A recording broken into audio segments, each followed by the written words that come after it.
What if Trump's tariffs meant to break China are actually breaking America's wallet instead? Picture this. Back in April, President Trump boasted that China would crumble without American shoppers. China has been hit much harder than the USA, he posted on Truth Social, predicting factories shutting down and Beijing begging for a deal. Fast forward 6 months, and the numbers tell a wildly different story. Chinese exports to the US plummeted 27% in September, the 6th straight double-digit drop. But here's the jaw-dropper. China's overall exports surged 8.3% that same month, hitting a record $328.6 billion for 2025. How? Beijing didn't fold. They pivoted hard, boosting shipments to Europe by double digits and flooding markets in Asia and beyond, with goods that once headed straight to American shelves. The trade war's heat is rising. Trump's fresh threat of 100% tariffs on China sparked global market jitters, with Asia stocks tumbling and US futures swinging wildly. Yet China fired back, calling it a double standard and vowing they're not afraid. Trump's response?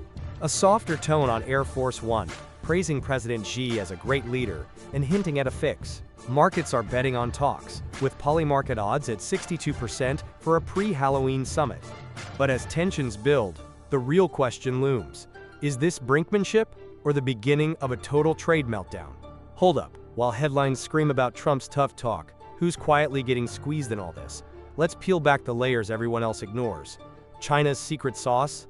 Ruthless diversification. Facing US barriers like that 15% tariff on EU-bound goods rerouted through clever paths, Beijing ramped up sales to non-US markets by 14.8%.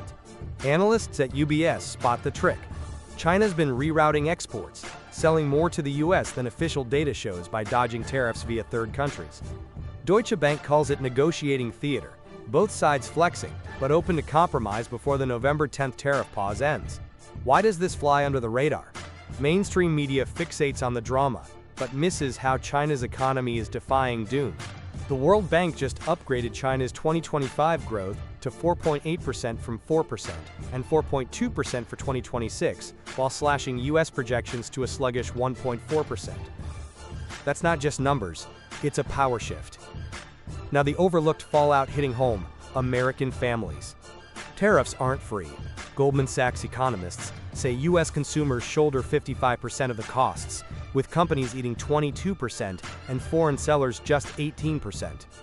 That translates to an average $1.300 tax hike per household in 2025, per the Tax Foundation. Everyday stuff like electronics, clothes, and toys? Prices are spiking, with 61 to 80% of new tariffs passed straight to shoppers, per Yale's Budget Lab. Consumer confidence is tanking, retail sales dipping, and businesses delaying investments amid the uncertainty. Trump's plan aimed to protect jobs, but it's inflating costs and slowing growth. Why isn't anyone asking if this wing is costing Americans more than it gains? Globally, the ripples are reshaping everything. Europe's soaking up Chinese exports, potentially boosting their economies but risking their own trade spats. Asia's markets dipped on the tariff news, signaling volatility that could slow worldwide growth. The IMF's latest forecast hints at a 2025 downshift, even as they nudged global GDP up slightly. Fault lines are emerging. Opportunities for countries like Vietnam or Mexico to snag redirected supply chains, but at the risk of a fragmented world economy. Is the US isolating itself, forcing allies to pick sides in a trade Cold War? So as Trump and Xi circle each other, will a deal emerge from the smoke, or are we witnessing the quiet death of US trade dominance? What hidden edges might China exploit next, and how will everyday Americans adapt if prices keep climbing?